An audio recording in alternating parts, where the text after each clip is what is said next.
in a Cell, el patio de juegos del mismísimo Satanás. Una estipulación que, en base a la gran calidad de combates que ha visto en su interior, se ha hecho de un aura alrededor suyo, que la ha convertido en una de las luchas más peligrosas que pueden suceder adentro de un ring de la WWE. Por lo regular, estos combates son caracterizados por violencia, sangre, momentos extremos, entre algunas otras cosas, siendo esta una de las estipulaciones favoritas de la afición. Un total de 53 combates se han llevado a cabo en la celda, existiendo mucha historia del wrestling en la mayoría de estos. Es por esto que hoy, en F24, comenzaremos a conocer aquellas historias, comenzaremos a recordar los momentos y comenzaremos a revisitar las estrellas que se hicieron leyenda adentro de estos terrenos. Hoy recordaremos los combates Hell in a Cell, en la primera parte de esto que titulo La historia de Hell in a Cell.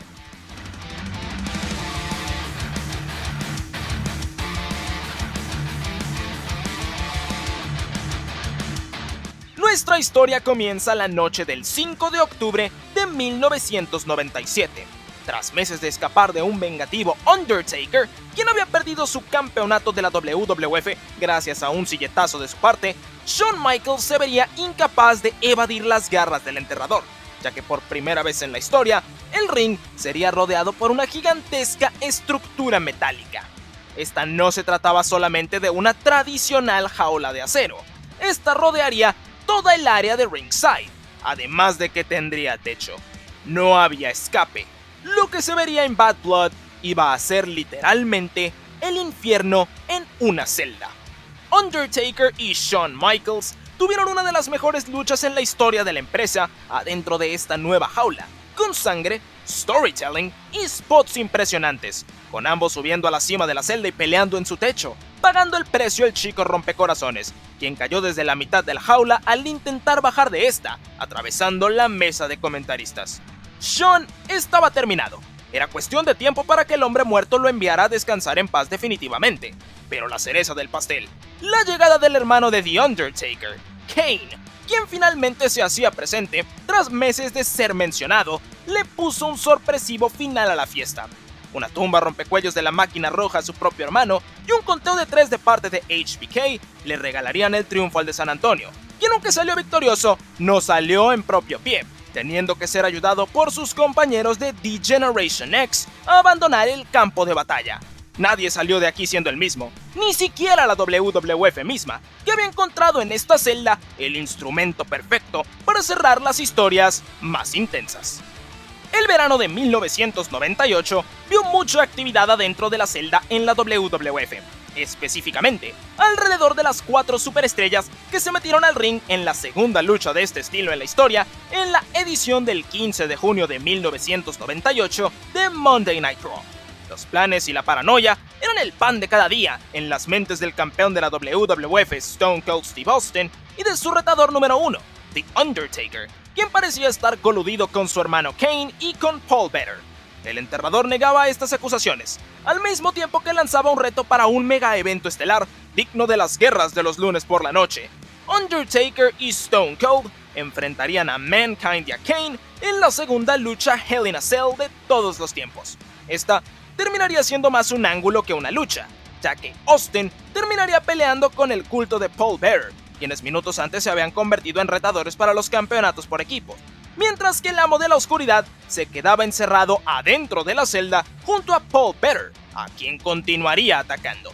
No hubo un resultado definitivo, y es difícil incluso contarla como combate, pero al estar en los registros y ser oficialmente anunciada como una lucha, he decidido incluirla como parte de este video.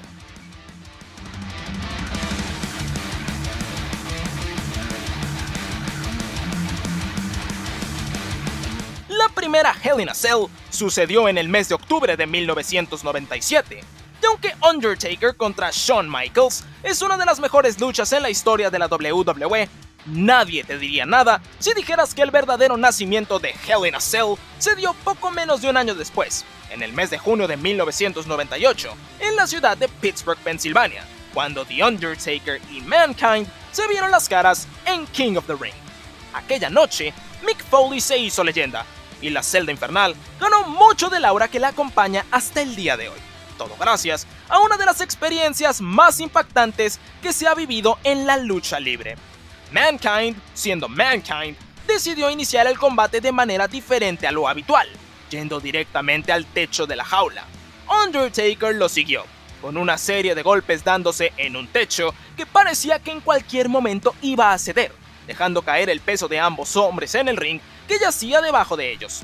Al final del día, todo lo que sube tiene que bajar, y sería Mankind quien caería brutalmente de la celda, directamente desde el techo hasta la mesa de comentaristas, la cual no tenía nada de protección, cayendo Foley en seco, sufriendo una inhumana cantidad de lesiones que hicieron creer a su rival que estaba muerto. No solo Foley seguía respirando, se rehusó a dejar el combate ahí, regresando al techo de la celda para reencontrarse con su oponente, quien lo haría atravesar el techo de la estructura con una poderosa chokeslam que lo llevó a caer al ring y a lesionarse todavía más. Dos de las caídas más impactantes en la historia del deporte se dieron en cuestión de minutos, y aún así, Mick Foley continuó, dándonos una lucha completa, ahora sí adentro del ring, ante un Undertaker quien también había sufrido una lesión, tras lanzarse del ahora abierto techo hasta el cuadrilátero. Las tachuelas se hicieron presente. Foley mostraba dientes adentro de su fosa nasal, en una de las imágenes más icónicas en la historia de la WWE, terminando una lucha que francamente no debió haber pasado de aquella histórica primera caída. Undertaker ganó. Mankind se hizo una leyenda, y la celda infernal se ganó prácticamente toda la fama que tiene hoy en día en tan solo 17 minutos. Mientras tanto, en algún lugar del mundo... ¡Oh, no! ¡Estamos en problemas! Parece que Goldberg se dirige hacia la estación del tren de F24 y no se ve que tenga buenas intenciones. No creo que quiera que deje que el 77% de las personas que ven los videos y no están suscritos al canal se suscriban, o que las personas que estén viendo esto vayan a seguir la cuenta de Twitter, @F24, y mucho menos tiene cara de dejar que la gente obtenga un dato diario en Instagram, en el mismo @F24. ¡Oh, no! ¿Ahora quién podrá salvarnos? No puede ser, ese es CM Punk, sí es CM Punk. Él ha derrotado a Goldberg y nos ha salvado. Ahora todos podremos seguir siendo parte del tren de F24 sin ningún problema. Y todos podrán suscribirse al canal. Mick Foley no se tomaría mucho tiempo libre tras aquella actuación contra The Undertaker. E incluso se volvió a meter a la celda tan solo un par de meses después de aquel combate. Esta vez en Monday Night Raw, para enfrentar al otro hermano de la destrucción, Kane. En este lapso de tiempo, se reveló que, en efecto, los hermanos habían estado trabajando juntos todo este tiempo, con Kane atacando a Mankind, con quien era campeón por equipos, para mostrar su lealtad hacia su hermano. Mankind quería venganza, recibiéndola en forma de una lucha Hell in a Cell en la edición del 24 de agosto de 1998 de Raw, la última previa que SummerSlam atravesara el Highway to Hell. Foley prometió una cosa: hacerle pasar a Kane el mismo infierno por el cual él mismo había pasado un par de meses antes en King of the Ring, guardándole unas tachuelas como postre después de todo el castigo que le iba a dar. Los dos rivales se enfrentaron en un combate que ni siquiera fue el evento estelar de aquel episodio de Raw, terminando cuando Stone Cold Steve Austin entró desde debajo del ring para atacar a Kane. Esta sería la primera vez en la historia en la que una lucha Hell in a Cell terminaría en un no contest, y lamentablemente no sería la última. Tras verla 3 veces en 3 meses, la celda se tomaría un merecido descanso, haciendo su regreso en el mes de marzo de 1999 con una de las luchas más infames en la historia de WrestleMania. La estructura hacía su debut en el show más grande del año, aunque no lo haría con un anticipado evento estelar, teniendo esta lucha como protagonistas al Undertaker y al Big Boss Man. La guerra entre el Ministry of Darkness y The Corporation se hacía cada vez más críptica, con juegos mentales de parte del amo de la oscuridad hacia el jefe de jefes, Mr. McMahon, que incluían un pequeño oso de peluche, la invasión de propiedad privada y las menciones a una desconocida chica de nombre Stephanie. Mr. McMahon enviaría al Big Boss Man, uno de sus aliados más confiables, a enfrentar a su adversario en WrestleMania, aunque el de Cobb County no fue rival para el enterrador. Esta lucha es la peor Hell in a Cell hasta este punto, quedándose corta de las expectativas que un combate de esta jerarquía tiende a ofrecer, siendo más recordado por lo sucedido tras que terminara la lucha que por lo sucedido en esta. Tras la victoria del Undertaker, Edge, Christian y Gangrel bajaron del techo de la arena hacia la celda, amarrando una cuerda en su techo y bajando un nudo hacia el ring, de donde el líder del Ministry colgaría a su rival. Obviamente, este stunt no es muy bien visto hoy en día, resultando controversial su simple mención, algo que abre la discusión sobre si esta lucha es la más controversial en la historia de la estipulación. Sería casi un año de espera para volver a ver la celda infernal luego del desastre de WrestleMania 15, aunque esta valdría cada segundo, ya que Mick Foley entraría una vez más para cerrar su carrera a tiempo completo en un auténtico luchón que además sirvió para darle legitimidad a la nueva superestrella de la empresa y al entonces campeón de la WWF, Triple H.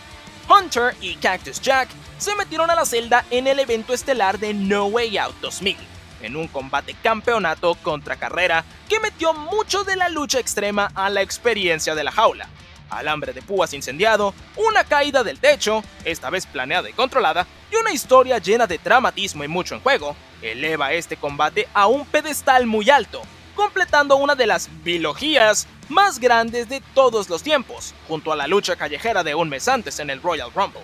Así como se iba una leyenda de la celda en Mick Foley, quien no volvería a entrar a esta como competidor por el resto de su carrera, también sirvió como el estreno de alguien que se volvería sinónimo con la estipulación, ya que Triple H abrazaría el concepto y la convertiría en uno de sus combates de especialidad, iniciando todo aquí, la noche en la que retiró a Cactus Jack y se consolidó como uno de los mejores luchadores de toda la industria.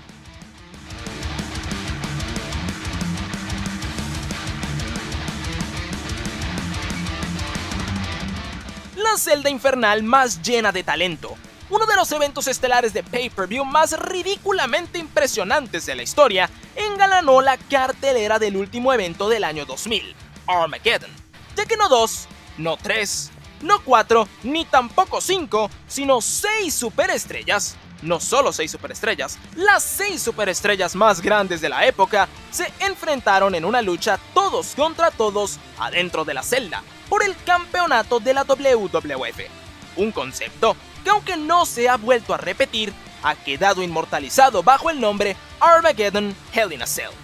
Kurt Angle defendió su campeonato ante The Rock, Triple H, Stone Cold Steve Austin, The Undertaker y Rikishi, quienes aunque parezca difícil, debido a la cantidad de humanidad encerrada en la estructura, dieron una de las mejores luchas en la historia de la estipulación.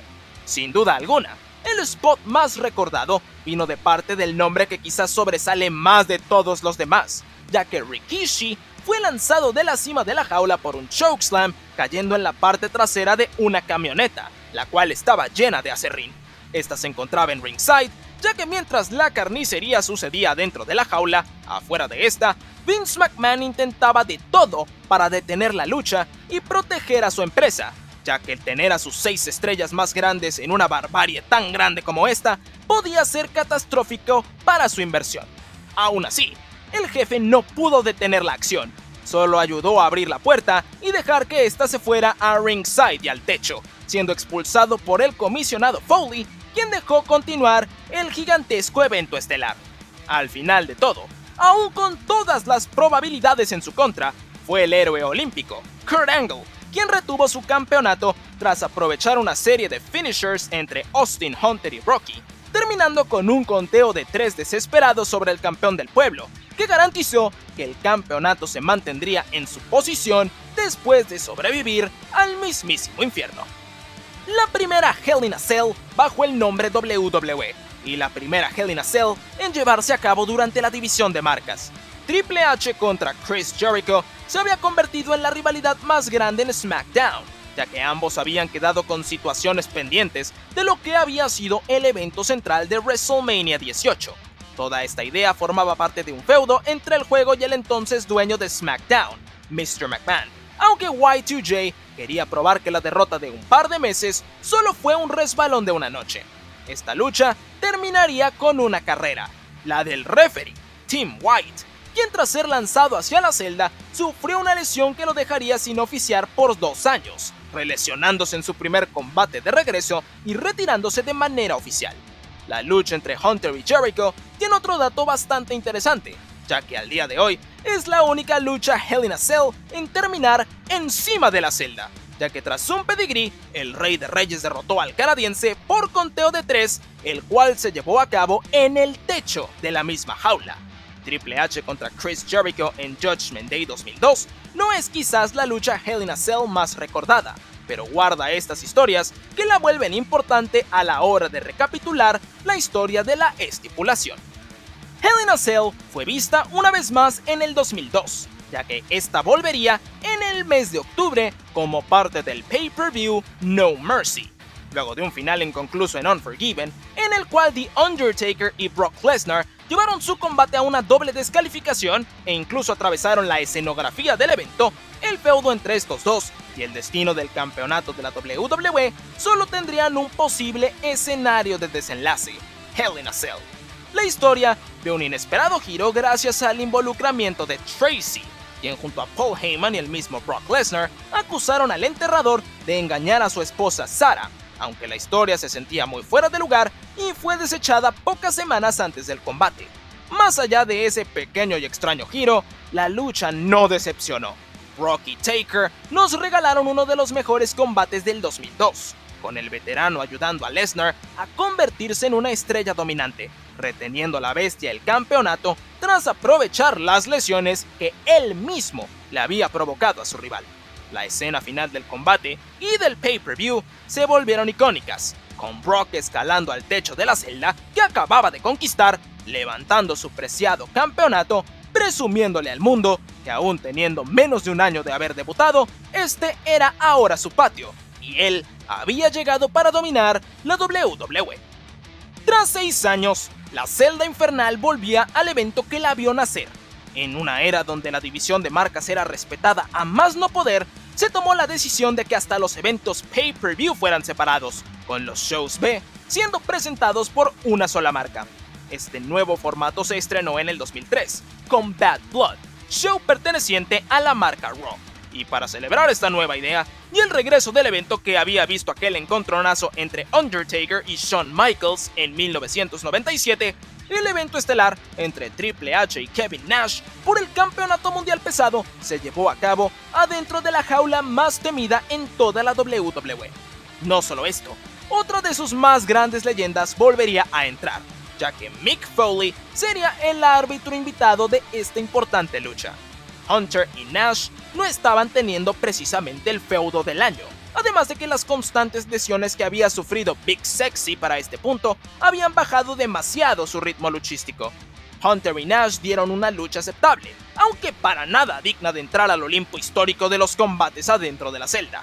Al final, fue Hunter quien se llevó el triunfo, reteniendo el campeonato mundial ante su excompañero de Click, quien unos meses después de esta derrota saldría de la programación, antes de abandonar la empresa definitivamente en el 2004.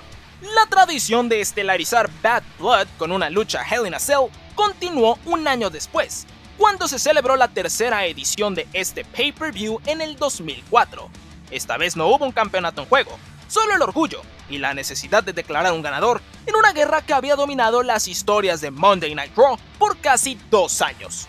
Los ex compañeros de D-Generation X, Triple H y Shawn Michaels, habían estado enemistados desde el regreso al ring de HBK a mediados del 2002, con guerras en SummerSlam y Armageddon aquel año, así como en el Royal Rumble del 2004 y en el evento estelar de WrestleMania 20, donde ambos cayeron ante Chris Benoit. La pelea se había vuelto insostenible, y para Bad Blood 2004, esta tenía que llegar a su fin, con una lucha dentro de la celda infernal haciéndose oficial, teniendo tanta importancia esta lucha que relegó el combate por el campeonato mundial pesado entre Chris Benoit y Kane a la media cartelera. Hunter y Shawn dieron la lucha más larga en la historia de la estipulación, ya que ambos batallaron adentro de la celda por un total de 47 violentos minutos. La lucha en sí no fue mala, pero la principal crítica de esta es precisamente su extensa duración, con un final artificialmente extendido según algunos reviews. Triple H venció a Shawn Michaels aquella noche y lo sacó de acción por un par de meses, mostrándose el juego como el verdadero rey de reyes de la celda infernal, manteniéndose invicto en la estipulación en luchas individuales. Este récord imbatido terminaría en la siguiente aparición de la celda, y aunque Bad Blood no regresó para el 2005, la celda infernal apareció una vez más en el pay-per-view de Raw de mediados de año, con Vengeance recibiendo la tercera y última parte de la legendaria trilogía entre Triple H y Batista por el campeonato mundial pesado. El animal tuvo uno de los face turn mejor trabajados de todos los tiempos entre los meses finales del 2004 y los primeros del 2005, ganando el Royal Rumble y eligiendo retar a Triple H por su campeonato mundial en el evento central de WrestleMania 21, venciéndolo para ganar así el primer título de su carrera. La revancha se dio un mes después en Backlash, con Batista derrotando al juego por segunda ocasión. La tercera parte, como ya habíamos dicho, es esta lucha, en Vengeance, adentro de la celda infernal. Y aunque al ser campeón mundial y ya tener 2 victorias sobre Triple H, Batista ya era un talento estelar, es este combate el que lo convirtió en una de las caras de la compañía durante la Ruthless Aggression Era, metiéndose al patio que el Rey de Reyes había convertido en propio y venciéndolo en una de las mejores luchas que ha visto la jaula. El campeón lució poderoso y dominante, con un gran final en el cual Triple H amenazó con atacarlo con su mazo antes de desvanecerse y sucumbir ante el bombazo Batista, saliendo de este feudo el animal con una credibilidad a prueba de balas, luego de derrotar 3 veces consecutivas a un Triple H que había pasado los 3 años anteriores dominando Raw en su famoso reinado del terror. Hunter no volvería a ser campeón mundial en más de 2 años. Raw había tenido las 3 últimas celdas infernales siendo protagonizadas todas por Triple H, pero SmackDown tenía en su roster al otro ícono de la estipulación, The Undertaker, quien a lo largo de prácticamente todo el 2005 tuvo un feudo de alta intensidad en contra de Randy Orton y su padre Bob. La historia, que para este punto ya incluía un par de combates en WrestleMania 21 y en SummerSlam, así como la incineración de un ataúd con el enterrador adentro en No Mercy, y su regreso durante el final de Survivor Series, culminaría en el evento estelar del último pay-per-view del 2005, Armageddon, con el hombre muerto y el asesino de leyendas viéndose cara a cara adentro de Hell in a Cell. El combate mismo fue bien recibido, aunque es más recordado por una controversia que terminaría en el despido de Bob Orton. El vaquero sangró en la lucha, junto a los 2 protagonistas de esta, aunque para este punto padecía de hepatitis C, enfermedad transmitida por medio de la sangre. La buena noticia fue que nadie resultó contagiado de este incidente, aunque como lo mencioné, el vaquero terminaría siendo despedido con el empuje de su hijo continuando sin su presencia. El enterrador salió triunfador aquella noche de la celda, dejando una de las escenas más imponentes en la historia de la estipulación, terminando también de esta forma un feudo que significó una gran mejoría para Taker, quien previo a este había enfrentado a curiosos oponentes como Heidenreich o Luther Reigns, al mismo tiempo que Randy veía su credibilidad totalmente restablecida tras su desastroso face turn. La rivalidad entre DX y los McMahon, que había tenido curso a lo largo de la primavera y el verano del 2006, llegaría a su fin en el mes de septiembre, en una de las carteleras más repletas de grandes combates de todos los tiempos, Unforgiven 2006. Acompañándose de la lucha de retiro de Trish Stratus y de una excelente lucha TLC como evento estelar, Hell in a Cell vio al equipo de Shawn Michaels y Triple H enfrentarse a Mr. McMahon, su hijo Shane y al entonces campeón de la ECW, el Big Show, quien estaba en una paupérrima condición física en aquel entonces. La lucha, considerando el hecho de que Hunter y Shawn estarían en el ring con 2 competidores que no eran luchadores a tiempo completo y con un gigante fuera de forma, estuvo más enfocada en el uso de armas y los golpes bajos, con el gigante de la industria llevándose unas cuantas patadas en las joyas de parte de DX. Shane McMahon terminó dejándonos una de las imágenes más traumatizantes en la historia de la WWE, cuando su cuello fue pilmanizado por un codazo biónico del chico rompecorazones, sangrando de la boca al mismo tiempo que vendía las lesiones con una mirada perdida capaz de dejar pasmado a cualquiera que estuviera viendo la lucha. El final vio a Vince McMahon besar el trasero del Big Show, comiéndose una Switch in Music y un mazazo en la espalda, con D-Generation X derrotando al jefazo, a su hijo y al Big Show, en una de las luchas más caóticas que se han llevado a cabo adentro de la celda. La celda infernal regresaría más de un año después, volviendo en el evento central de uno de los pay-per-views más importantes del año, Survivor Series. Esta vez cerraría una de las rivalidades más importantes del 2007, cuando Batista defendiera su campeonato mundial pesado ante The Undertaker. El animal y el enterrador se vieron frente a frente por primera vez en WrestleMania 23, con Taker convirtiéndose en campeón mundial pesado. Una segunda lucha en Backlash, esta vez un Last Man Standing match, terminó en empate tras que ambas estrellas no pudieran responder al conteo de 10. A esto le siguió una jaula de acero en SmackDown, y tras varios meses de espera, por una lesión sufrida por Taker, una lucha en Cyber Sunday. El feudo se definiría aquí, en el clásico de Acción de Gracias, con ambos entrando a una celda que los había visto conseguir triunfos icónicos en el pasado, aunque esta vez no buscaban generar momentos. Ambos solo tenían en mente convertirse en el campeón mundial. Una lucha típica entre estos dos mastodontes, con la ambientación de la celda, fue suficiente para entregar un gran espectáculo, aunque había un tercer individuo que tenía planes de arruinar los festejos. Disfrazado de camarógrafo, adentro de la celda junto a Batista y Taker, todo el tiempo había estado Edge, quien no era visto desde el mes de julio por una lesión. La superestrella categoría R atacó al Undertaker y le dio la victoria a Batista. La rivalidad entre Batista y el hombre muerto había evolucionado, ahora incluyendo a Edge, en un movimiento que no solo llevaría al evento estelar de WrestleMania 24, también llevaría a la siguiente lucha adentro de la celda infernal.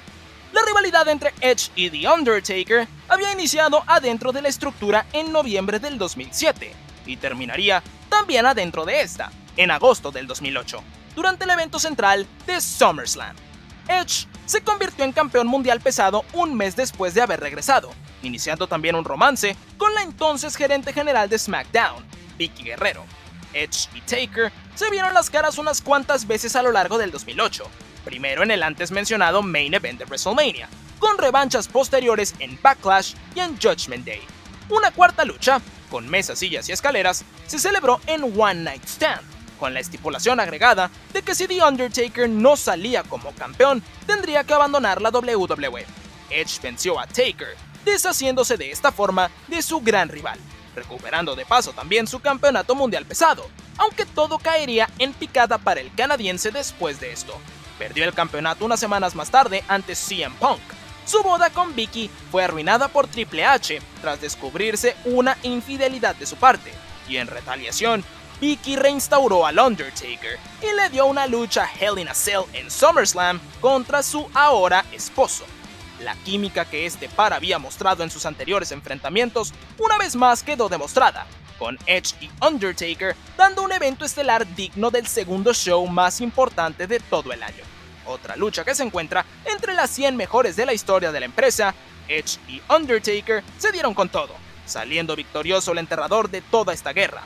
No conforme con el triunfo, tras la lucha, el enterrador y la superestrella categoría R subieron a una escalera, lanzando el hombre muerto a su rival con una chokeslam que rompió la lona del ring y mandó al canadiense derechito al infierno, sacándolo de la programación unos cuantos meses. Esta lucha entre Edge y The Undertaker representaba el final de una era para la celda infernal, que no volvería a ser la misma después de esta.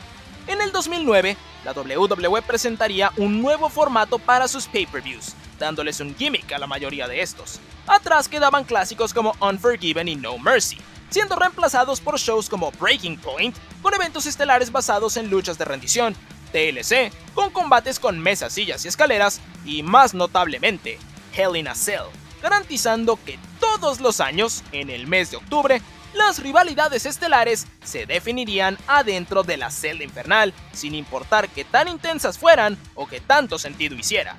La era de Hell in a Cell, el pay-per-view, duró desde el 2009 hasta el 2022, con muchas de las peores luchas adentro de la celda viniendo de esta época, aunque también con algunas joyas escondidas que quizás no son tan bien vistas debido a la época en la que se dieron. En la parte 2 de esta serie, revisitando la gran historia de la celda infernal, recordaremos esa época, las luchas que se vieron anualmente en Hell in a Cell, el pay-per-view, además de las pocas excepciones que se llevaron a cabo afuera del mes de octubre. Suscríbete al canal y activa la campanita para que estés al pendiente de cuando se suba esta segunda parte, para que puedas seguir conociendo la historia de una de las estipulaciones más famosas en la historia de la lucha libre. Amables pasajeros del tren de F24, nuestro tren está a punto de abordar hacia un mundo lleno de historias. ¿Están listos? Si te gusta la lucha libre y quieres conocer de sus personajes, sus historias y sus protagonistas, suscríbete, súbete al tren de F24 y acompáñanos en esta mágica travesía. Ahora sí, comencemos con el tema.